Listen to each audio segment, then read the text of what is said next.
Hello， 大家好，春天来了，也是买兰花的季节到了。每个兰花团购群都在买各种各样的兰花。今天又收到了从国香园团购回来的这些蝴蝶兰。首先来看一下它们的质量如何。这颗兰花的根和叶子看上去都非常的健康，相当的不错。这次买的兰花也不少，大部分都是蝴蝶兰。这一颗是史塔基915。诶，有花芽呢。根看上去也非常的健康，也在积极的生长中。春天的气候开始比较暖和，也正是时候开始购买各种各样的兰花。这一颗是香阿嬷，叶子是有斑点的，叶子看上去也非常的健康。接下来这一颗是什么呢？这一颗应该是飞鹰，植株也非常大，根看上去有一点干，但是还是很健康的。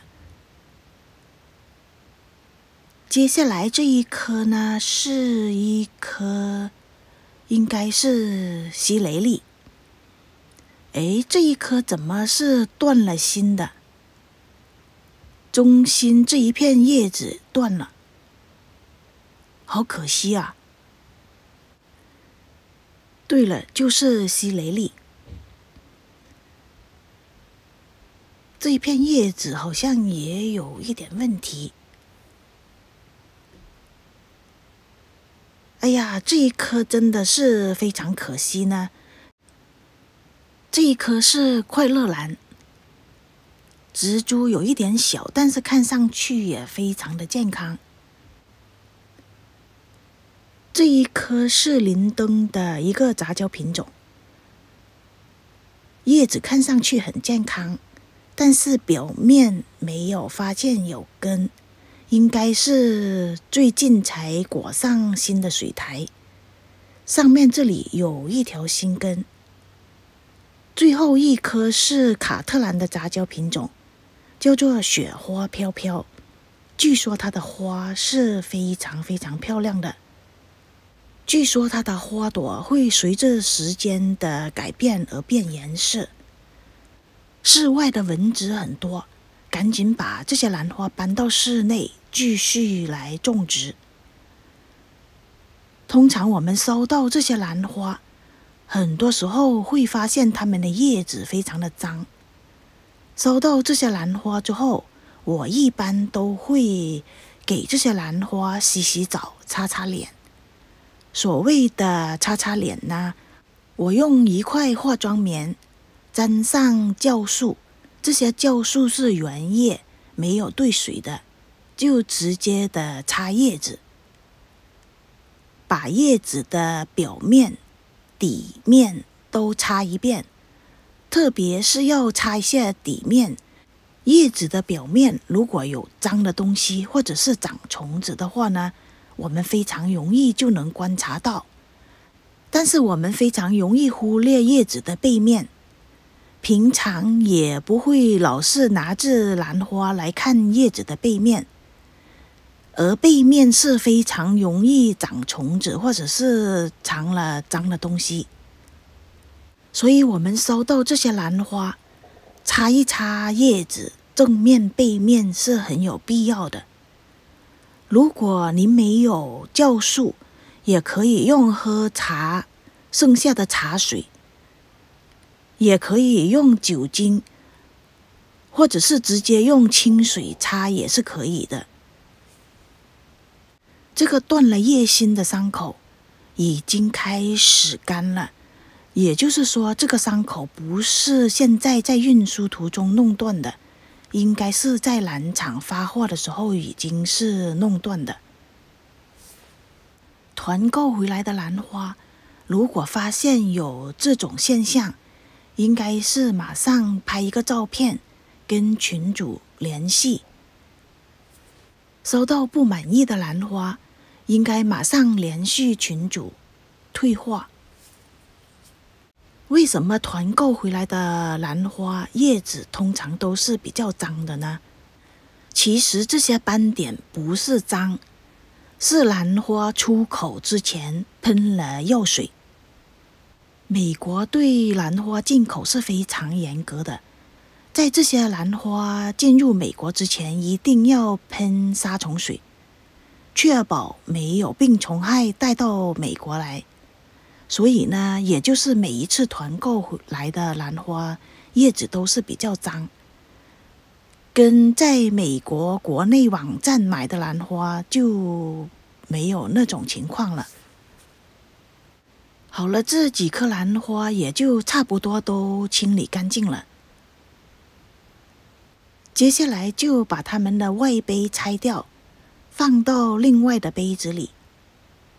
从去年开始，我收到这些兰花，我不会拆水苔，重新用新的植料种植，只是把这个外杯拿掉，就直接把兰花放到这个杯子里。杯子底下面放了一些陶粒，写上日期，就大功告成了。为什么我不会马上给它拆植料呢？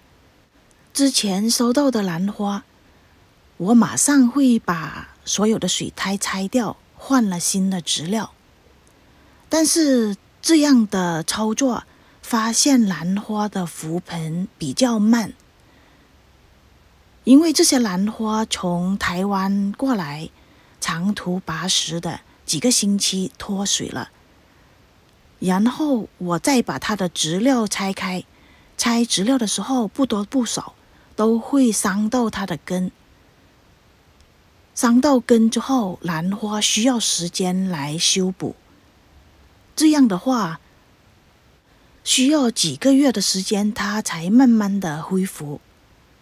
从去年开始，我收到的蝴蝶兰都是用这种方法，它们的浮盆就非常快了。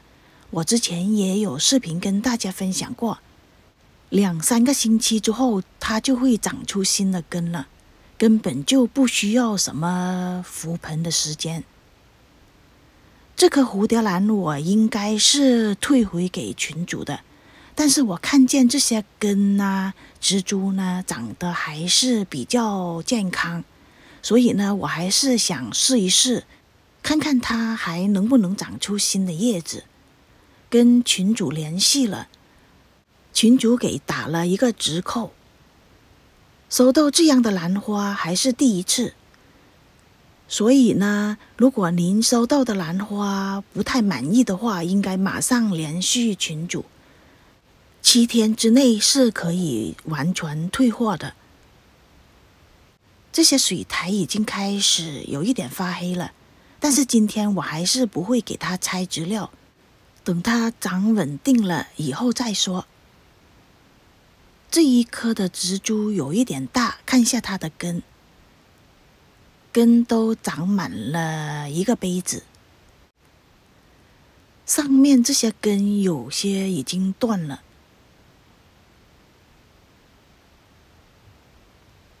这些应该都是长在盆子外面的气根，是在邮寄之前把它卷起来的。根有一点多，塞不到这个杯子里，我还是另外找一个大一点的杯子。这颗快乐兰呢，就是植株太小了，我会找一个小一点的杯子把它种植起来。现在就这样养起来吧。蝴蝶兰都种植好了，剩下的这一颗卡特兰，我会把这些水苔拆开，然后用卡特兰的种植方法，我会用火山岩把它种植起来。接下来的这一段时间，我会陆陆续续的收到其他各个兰花群的团购。春天来了，家里的兰花该换盆的要换盆，该分盆的也要分盆了。最忙碌的时间就是这几个月，